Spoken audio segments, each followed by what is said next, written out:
Hey kids, and Happy New Year! Conscious embodiment. Yes, Happy New Year, Zoe. Happy New Year to everybody. It's Conscious Embodiment. Astrology and Dreams with Dr. Michael Lennox. It's the second day of the new year. And here we are. We made it through. We did. Another year. You know, Happy New Year. And if people are looking for the year overview, I think this is a perfect time to mention you can still purchase the 2023 Year of Astrology. Yeah, we had such a blast. That's right. Just go to michaellennox.com. The recording is available. I had a blast on Sunday, and we will just keep that up and available for sale for the entire month. I'm talking all about the year ahead. It's going to be an interesting year, especially with Pluto changing signs and Saturn moving into Pisces. It's going to be a year. You know, that question I always get asked. So, always. When's it going to end? Right. When do we get a break? When's it going to lighten up? It's like, it ain't. First of all, when somebody asks that question, when's it going to get easier? They're looking to the wrong place. You know, astrology doesn't make it hard or easy. Astrology just reflects how difficult it is right now. So, life's hard. Astrology reflects that. The chaos will continue over the next couple of years. And I talked a bit about that. I did go into some of my thoughts and feelings about the next couple of years, which are dicey, admittedly. We've got all sorts of chaos reigning. And so, but you know, right there is why astrology to me is valuable. I use astrology to contextualize how difficult it is. And if you're listening to the astrology and kind of going under the undertow a little bit by being sort of overwhelmed by how difficult it is, I invite you to try and sort of flip how you're using the astrology. And rather than taking in what the astrology describes as something to be frightened of, it rather look to astrology to help contextualize the difficult challenges out there. Like if you turn on the news or you listen to my podcast, we're really describing the same thing. Only one's the language of fear, destruction, and oh my God, it's terrible. And the other is the language of this is a reflection of who we are. We got this. As difficult as it is, we got this because this is our life and this is our humanity. And we're, I like to think we're going to make it. Well, I'm excited to hear just the bite of the week, something that feels easily digestible. Well, yes. And we will get into that in a second. First, I want to answer a couple of listener questions. Oh, I love that. Loving this, that finally, I think when we started the pod, Zoe, I had a fantasy that people would ask questions via email. Just ipso facto, I have this podcast. I'm talking about astrology. People would have questions. They'll be like, well, let me ask this question via email. But it didn't occur to me, of course, that people won't do that unless they are invited. So now that we have set up that invitation, please send me email questions about astrology to michael@michaellennox.com. Be helpful if you put podcast astrology question in the subject matter so that Lisa knows what's what. But we got a couple in and let me answer. Let's see how many we can get through today.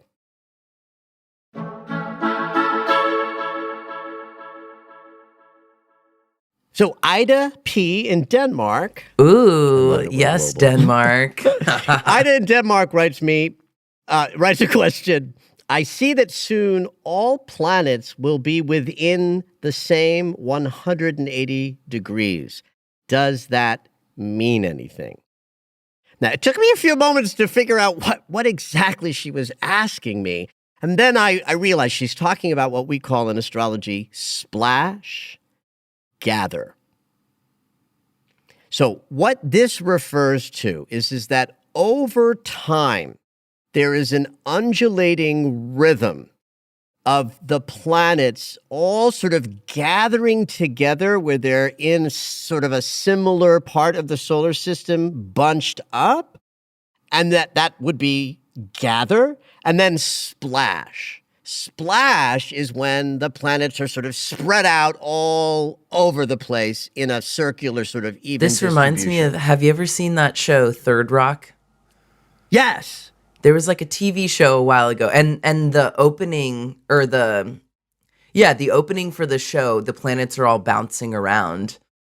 Yeah, the opening That's what I'm imagining right now. Yes. Perfect visual, because that is sort of what happens.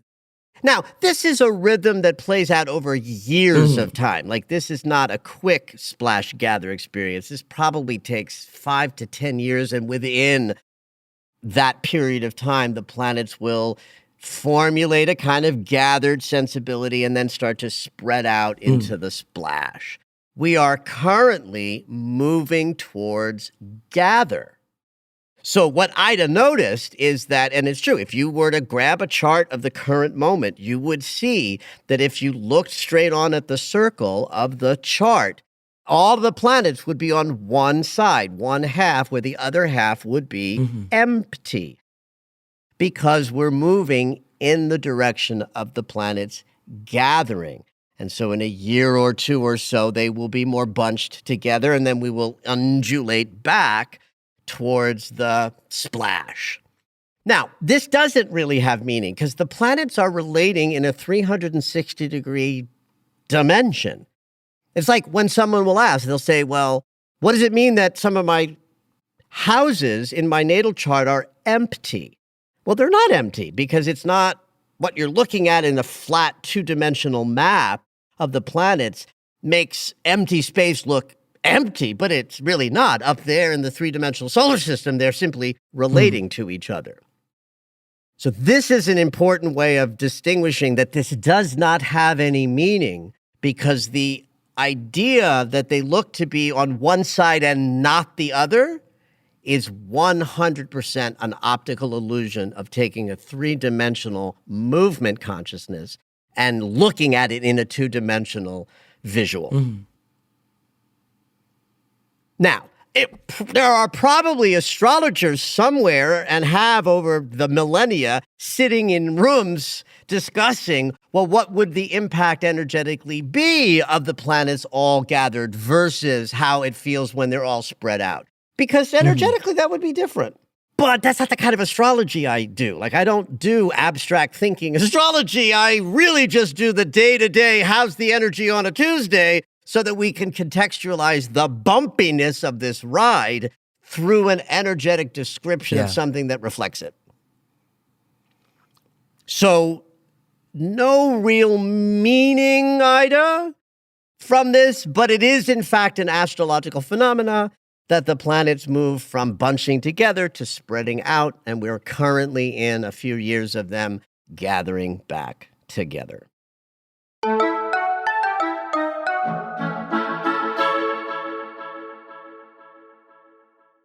So I have another quick question. Julie asked, what does it mean when a planet is retrograde in your birth chart? She says that she has 5 retrograde planets and her north node. So in a natal chart, there's absolutely a distinction to be made of how a person relates to a certain area of their consciousness, which is described by the planet in question, if that planet is retrograde versus direct. The simple first line of description would be that a retrograde planet is more sort of deeply embedded into the psyche of the person. Retrograde motion implies connection to the unconscious. The internal, right? Internal reflection. Yeah, exactly. That's perfect, Zoe. More internal than external. Now, when it comes to the outer planets, Neptune, Uranus, and Pluto, I don't think there's any value in staring at your chart and wondering what does it mean that the shadow, power, and authority planet of Pluto is retrograde or direct in your chart. It just, the distinction would be so ultimately subtle. It would not merit Yeah. your consideration. So you can look and you can notice, but I wouldn't encourage anybody to be thinking, what does it mean that Uranus is direct in my chart? Or what does it mean that Uranus is retrograde in my chart? Though, as you learn about astrology, understand that there is, in fact, a distinction. I'm just saying that it's too subtle to merit any value. But the distinction would be a more internal experience of that consciousness as opposed to externalized.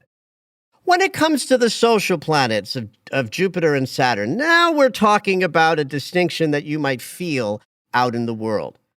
But again, this is going to be so different from individual to individual. The principles involved, and that's how I do astrology, is I boil everything down to its most simple, principled, archetypal sensibility.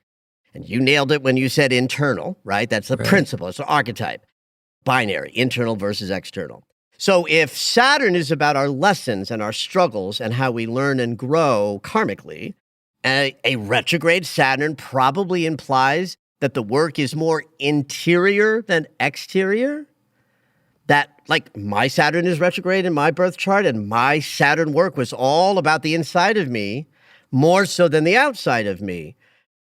But again, Saturn is Saturn. Karma is karma. Lessons are lessons. It's like it ain't that big of a difference, especially if you're overly mental in your thoughts, that you would spend a lot of time like thinking. What does this mean? What does this mean? What does this mean? If you're that person, stop thinking.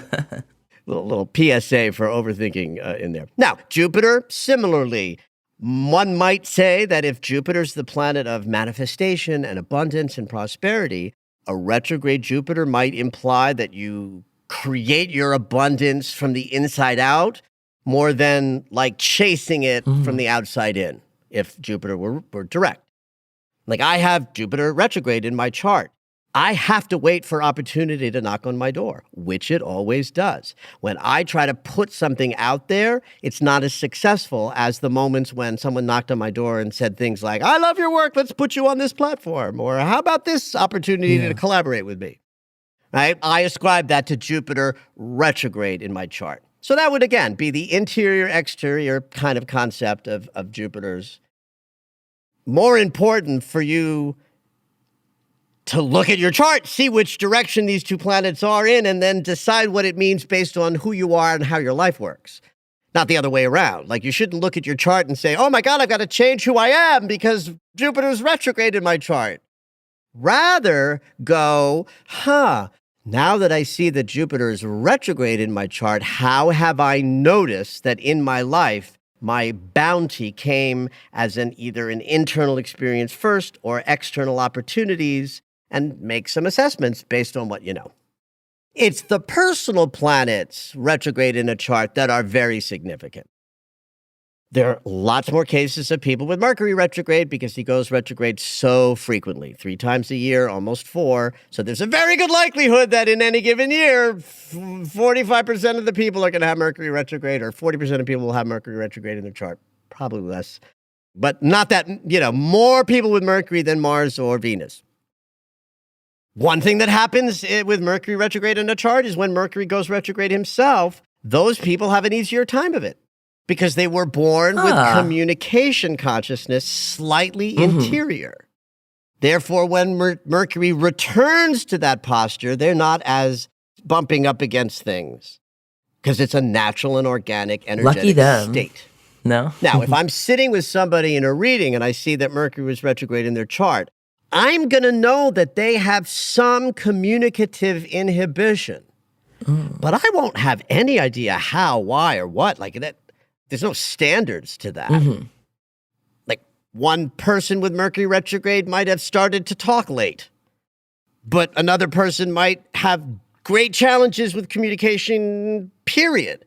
So it's not a one-size-fits-all. But you can start with the idea of inwardly directed. And with Mercury, it's going to be thoughts and communication style. With Venus, it's going to be how you process emotions. With Mars, it's going to be how you choose and decide. And if those personal planets are retrograde in your chart, there is absolutely something reflective and powerful about that. But if you want to know what that is, Don't look to astrology to say, oh my God, who am I now that I've got this information? Do the opposite.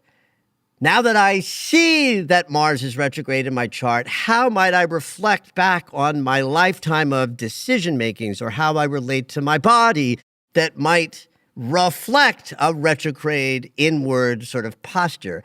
And that's using astrology in a powerful way.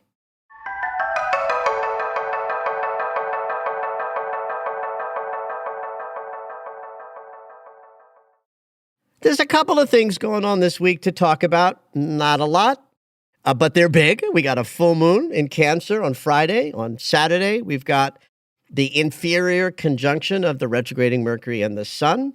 And Venus changes signs tomorrow. So let's break each one of these down. So we'll start with Venus. Venus moves into Aquarius tomorrow. She spends roughly 3.5 weeks in every sign. The best way to understand how that's going to go is to look at what's called disposition. Who is giving Venus her disposition when she moves through a new sign? And that, of course, comes from the ruling planet of that sign. So tomorrow, Venus, the planet of love, intimacy, finances, the emotional body, and how we process our feelings, is going to get her disposition for the next 3.5 weeks from Uranus, the shake-up, wake-up, sudden, unexpected planet that brings not only the anything can happen and probably will, but rebelliousness, breaking out of constraints, taking risks, going your own way, not conforming. These are all qualities of the Aquarius archetype. So Venus in Aquarius is much more about freedom, don't pen me in. It's an interesting transition for 3.5 weeks of Venus in Capricorn, which is let's move in and nail the floorboards up to like shore up the structure of how much we love each other together. Then Venus moves into Aquarius where it's like, oh yeah, I want to be polyamorous. Oh, didn't you know that? I need to see other people. Oh yeah. Oh no, I love everybody. That's kind of a whiplash. Well, I think this is something that's funny about astrology in a lot of the ways in which sign to sign is such an abrupt energetic transition. And so there are a couple, I think, that are more abrupt than others. And one of them that, for my money, is more abrupt is the transition from Capricorn to Aquarius, because we move from Saturn ruling things to Uranus coming in and saying, all right, there's a new boss in town. So our emotional body will be more intuitive in this sign. Mm-hmm. We will actually be able, here's something beautiful about, for all y'all, and I know there's a lot of you out there, going through issues of intimacy, relationship, trying to craft satisfying experiences with love and partnership. The value of Venus in Aquarius for a couple of weeks is because it's an air sign. And because Aquarius is driven by higher levels of thought, Uranus and Aquarius are like the higher octave of mind, that with the planet of our emotions in a sign that favors thought and higher thought, we can actually heal certain dynamics between people or within yourself when there's a little bit of distance in the emotional body, because the planet that rules the emotional body is in an air sign. Capricorn, where she's coming from, is not an air sign, it's an earth sign, but it's still an earth sign driven by Saturn, so the demand is in the area of responsibility and a kind of heaviness. And then we move into Venus in Aquarius, and suddenly we are able to intuitively understand our feelings a little better, but also have a capacity to go into intimate interactions from a higher level of how we process our emotions, not quite so much in the undertow and the underbelly of our personal feelings that sometimes overwhelm us. This is a good opportunity to clean some shit up in your love and intimacy experiences, including those with yourself, by virtue of having a little bit of emotional distance with Venus in this sign for the next 3.5 weeks, starting tomorrow.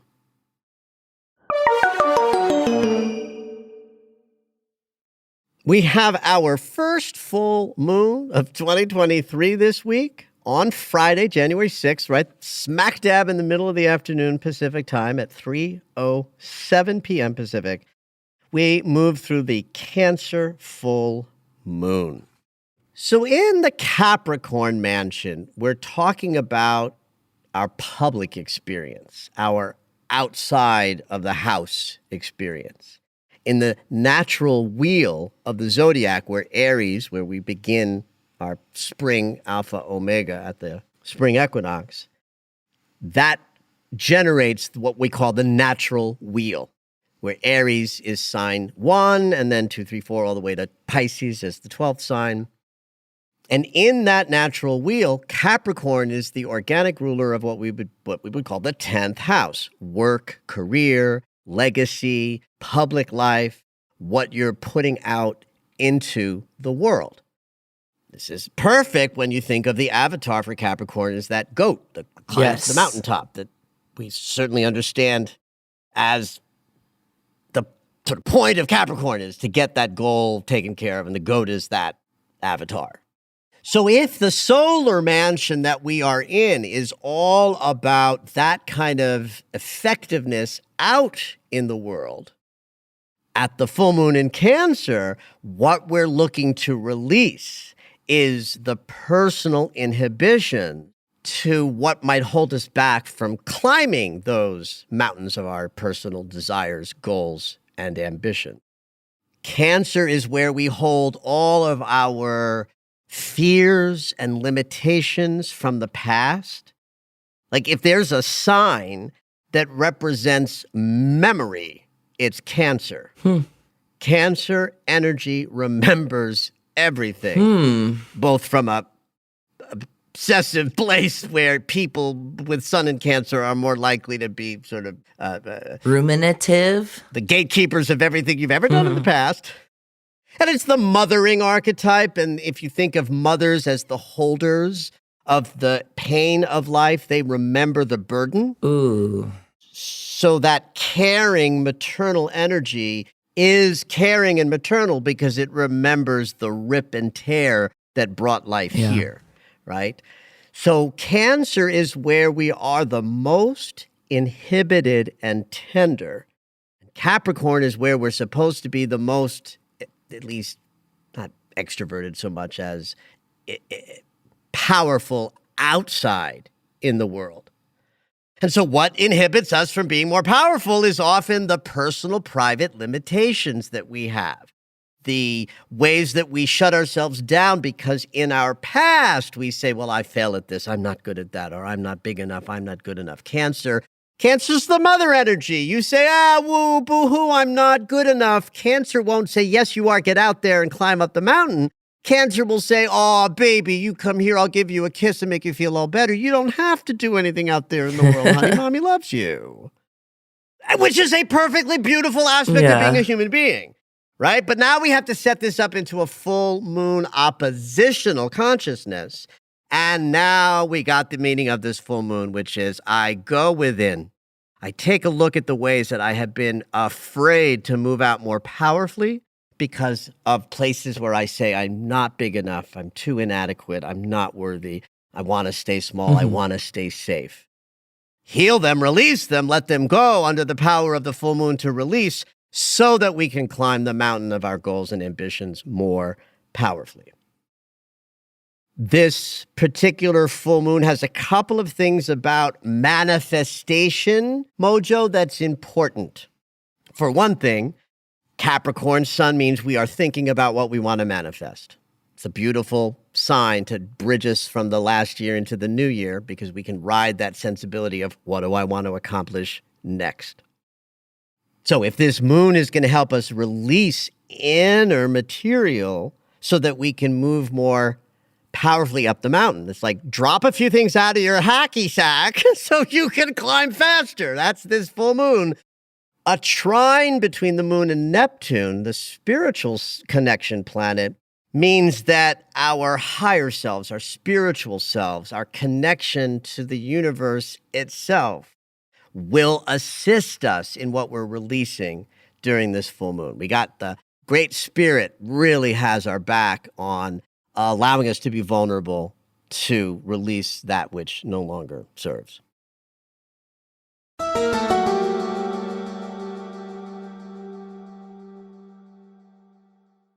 But we've got some interesting stuff going on this month around literal manifestation energy because we're moving through. Jupiter has now moved into Aries, that fiery cardinal sign that says, I'm ready to make things happen out in the world. I'm ready to start things up with this new year.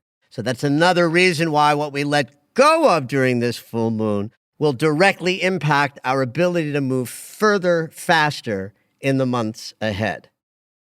And our friend Mars is stationed at 8 degrees of Gemini. He's not moving at all. He's backward, standing still, and getting ready to move forward again in about a week.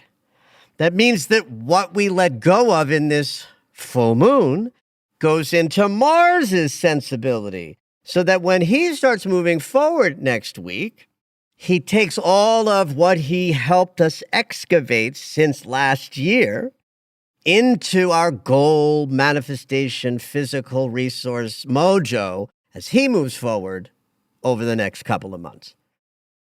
Therefore, this becomes an incredibly important full moon to really go into those vulnerable spaces inside of yourself. Really looking in the mirror, asking yourself, what fearful, limiting, I'm not big enough consciousness am I ready to release at this time? Do it in a sacred and ritualized way, and it'll carry more power. Remember, too, I haven't mentioned this yet, so I can't really say remember, but also know that the full moon is sextiling Uranus in the North Node, which I've been talking about every week on this podcast, that everything we do that is designed to help us move forward has the Great Awakener and the North Star of the North Node, the forward trajectory mechanism, activated, which means that what we release during this full moon will funnel right into our capacity to move fast and furiously over the next couple of weeks and months in terms of what we're looking to create. As we were finishing 2022, I spoke a lot in my daily Astro Alert subscription about delays, that things would be delayed. Mars is retrograde, there'll be a delay. Jupiter's still in Pisces, there will be a delay. We are now at that moment where we're not quite at the end of the delay. We're actually in the last huge huzzah of the delay. And this is the full moon where we kind of, you know, when you're driving somewhere on a road trip and you pass these places where trucks are supposed to exit and like do their thing before going. I think they get weighed. I don't know why trucks have to go do that, but this is that full moon. We all have to exit the freeway that we're on for a moment, like tomorrow at 3:07 p.m. Pacific time, and go into the inner landscape of our tenderness, our vulnerabilities, our challenges with smallness and inadequacy. Examine what's ready to be dropped, let it go, and move more powerfully as we go forward in the months to come.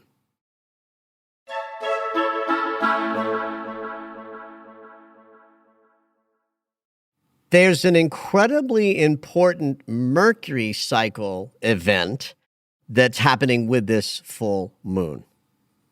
Technically, it happens Saturday, where the full moon is Friday afternoon, Pacific time.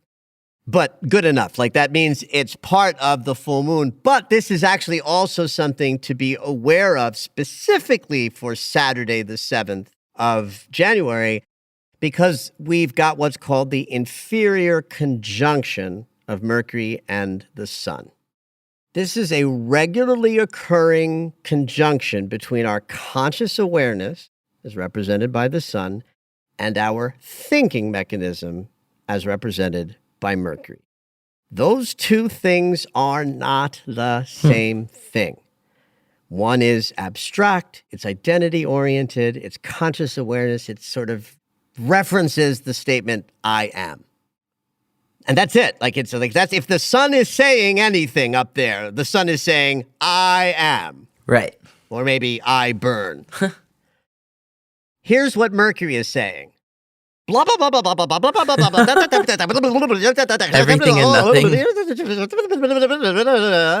Turn right, turn left, go there. What did you mean? What does she mean by that? What do you... So, we tend to identify with our Mercury and less so with our sun consciousness, which is, of course, what we're trying to fix, right? We want to not believe everything we think. We want to shut up our mind when it's overthinking. We want to learn how to use our mind as only the narrator and the guidance mechanism. Like turn right, turn left, put on a sweater, it got cold out. That's my famous dad joke about Mercury. So when Mercury is backwards, important things are happening in our unconscious as it relates to our thinking, our perception, and how we manage our processes at the individual level from the neck up. So all of us get to rewire how we use our voice, how we perceive our worlds, and how we interact with others when Mercury is backwards. But he really is in an unconscious place when he's in that retrograde posture. So we can't really know what's happening until after the retrograde is complete. And on the day that retrograding Mercury and the sun come together. It's called the inferior conjunction. In fact, if we were looking at it through a telescope, we would see Mercury in front of the sun. Mercury does this when he's not retrograde, called the superior conjunction, and he's behind the sun. So even that image should give you a sense of we're in inner space. We're in the in-between with our thinking. And because there's an alignment between our thinking and perceiving mechanism that is visiting the unconscious, is aligning with our conscious awareness on Saturday the 7th, we will be downloaded with some aha moments or clarity about what this particular retrograde is offering you or bringing or demanding of you. So it's a very important weekend this weekend, not just because we sail into it on a full moon in Cancer where we're going to be emotionally tender and releasing patterns of feeling from the Cancer moon. We're also going to be aware as the weekend continues of what are the thought patterns and issues of perception that might also need your attention with regard to stuff that wants to be released at this time. So the entire weekend is rich and important for self-examination, private and intimately so, Cancer moon, and with a particular bent on what ways do I habitually perceive my life that is ready to be dropped and released so that I might create more powerfully all the things I desire to make happen for myself in 2023. Get started well in this weekend by letting go of the shit that you can drop so you can move faster and more flighty up that mountain and have at it.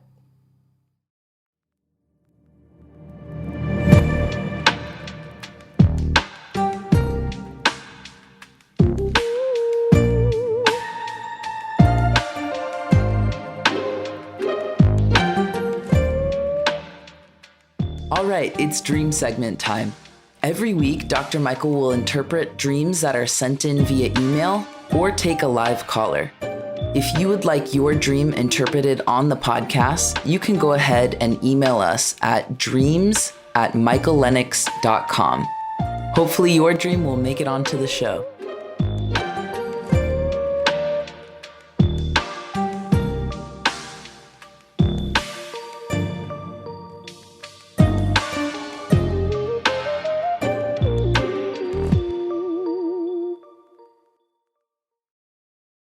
So this week we have a call-in dreamer. Danny is calling in. Hey, Danny, what you dreaming?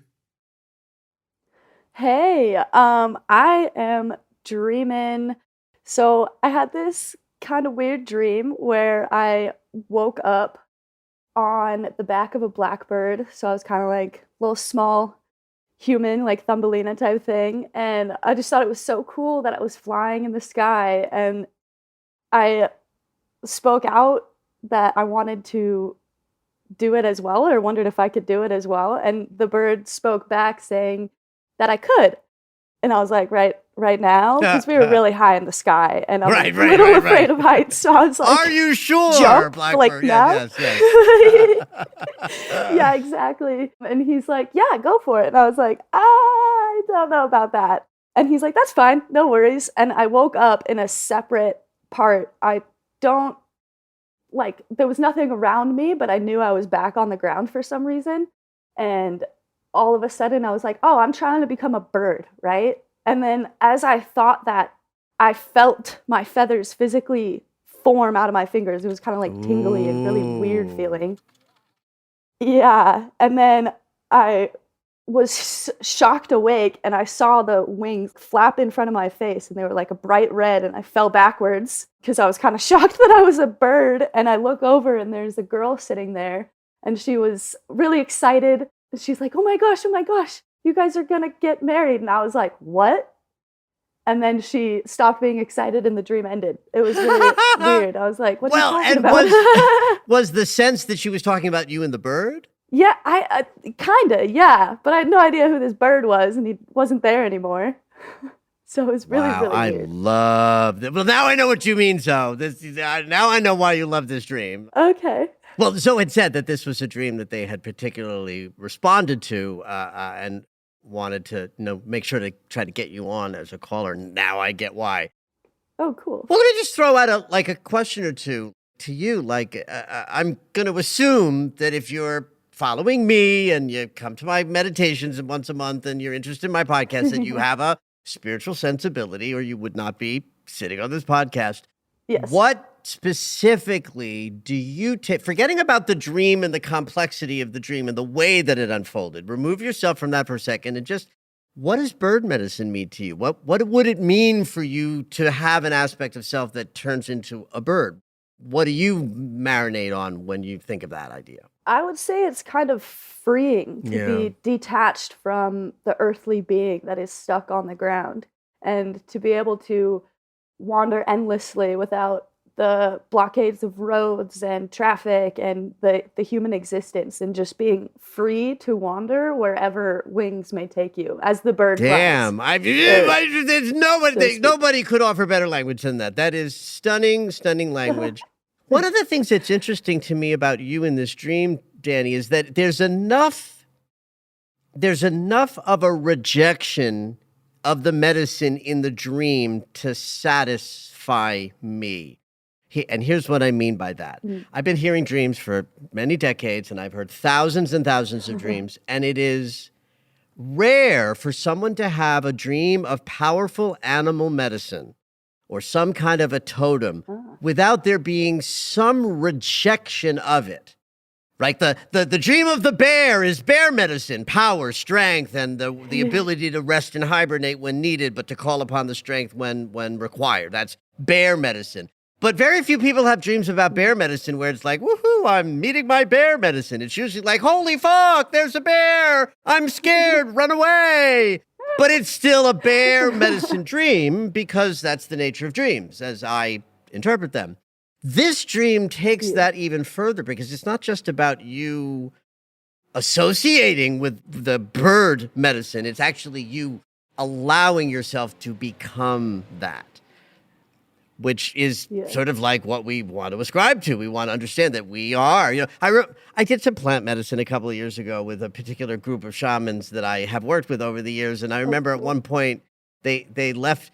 Steve left the room, and I sort of called to him in the kitchen, in the middle of a medicine stupor, and I said, "Hey, am I an octopus?" And his response was, he just popped his head back into the living room and said, "Sometimes." Right? It's a cute little story, right? But the point of the story is we don't just call upon these medicines, we become them when we need to be.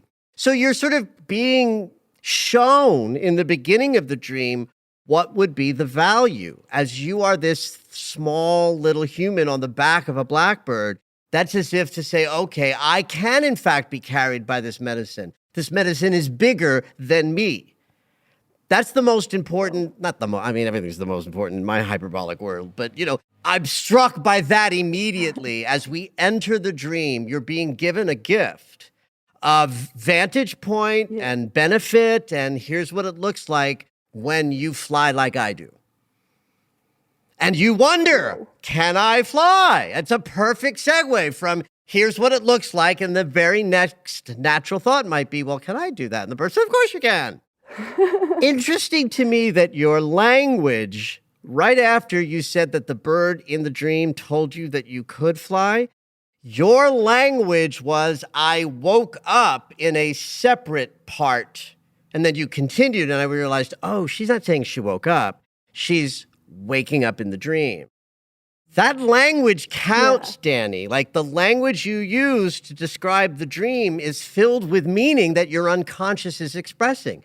You could have said anything like, oh, then I was in or then the dream cut to, or like you could have used all sorts of language to indicate to me, the listener, that we were in a new setting.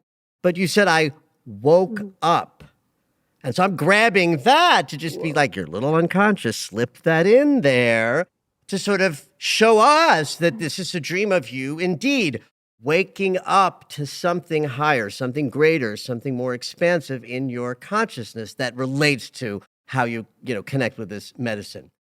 And so then we get to the juicy, juicy, yummy part of the dream, which is, very sort of black swan, where you're feeling those feathers push through your physical body. Yeah. That's just stunning. Was that very visceral feeling in the dream? Yeah, that was the most shocking part of the dream, is that I actually felt this happening, and I was like, no, this can't be happening. I'm not actually turning into. So I had to open my eyes to like double check, and there were wings. I love that. So I'm like, okay. Well, I love the idea that as you sort of fall backwards in shock, which to me is an image of surrender, right? The falling back is like, oh my God, I'm a bird. And you fall backwards in shock. To me, that's an acceptance posture, right? You didn't rip them off. You didn't pull the feathers out, right? You just fell back and accepted that this is now your new reality. And in that moment, they reveal themselves to be bright red. So we have blackbird medicine, leaving you with red feathers. So the black tells us we're in shadow. We're in the consideration of the below, the hidden. Birds are always going to be messengers of some sort, right? Because they fly. Flying is air-oriented. That's above. So that's both intellect and supra-intellect. Higher spiritual sort of guidance is airborne. Blackbird, therefore, would be a connection to that higher level of thought that is comfortable with the shadow. Red is the root chakra color. Red is the are all my needs met. Red is very much the color of the ground, right? Root chakra connects us to the earth herself, right? It's the closest part of our beingness, that's nearest to Mother Earth. So I love that the medicine is about freeing yourself from the tether, but not so much that you're not part of us. You're not part of the human race. You're not part of what's happening here on Earth. You're directly connected, right? By that virtue of that color red. Talk to me about the little girl. What do you know? What do you remember? Anything about her? Her look, her age, her dress, or anything? What side she was on? Anything you can remember? She was on the left side. It felt like she was a mother of some sort, an older woman, maybe like a shaman type woman. She felt pretty magical. And it also felt kind of tribal, like I was outside of a teepee or something. Like it was outdoors, not amongst like typical society.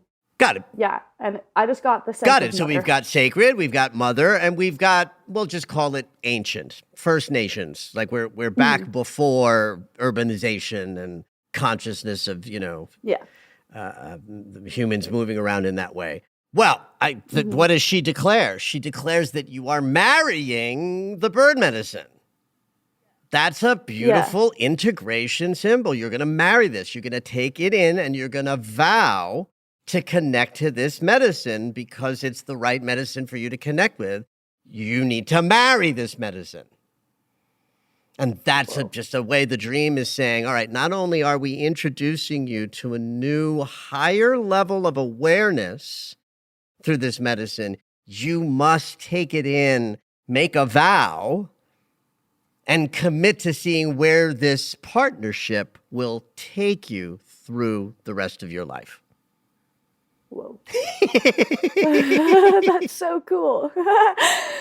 I love that. But I've always loved travel. But you see how, I'm not making this stuff out of nowhere. Like, the images tell the story. They're right there in this dream. Yeah. And that was a big traveling, part of my life for me, too. I was going all over the world. I love that. Well, we need you. The world needs everybody to be tapped into the highest medicine that they can sort of embody and fly around the world, hopefully bringing with it a little bit of more, love and joy and the caring of all human beings. Yes. Well, thank you, Danny. I so appreciate you sharing this dream with us today. Thank you, Michael. I so appreciate being here. It's been amazing. I can't believe I actually get to talk to you. What a pleasure. Oh, what a sweet. I love hearing that. Well, thank you very much. Yeah, no worries. Thank you. Dr. Michael's first class of the year begins on January 7th. Finding Your Voice is a 4-week class designed to help you unlock the hidden strength of your voice. If having a more powerful relationship with speaking up, setting boundaries, and putting yourself out into the world with more confidence interests you, this class might be for you. Check out the details on michaellennox.com and join Dr. Michael in early January. Thank you for listening to Conscious Embodiment, Astrology and Dreams with Dr. Michael Lennox. You can find us on Apple Music, the iHeartRadio app, and anywhere you find your favorite shows. Head on over to michaellennox.com for information on astrology readings, the Daily Astro Alert subscription, upcoming classes, and to join the mailing list.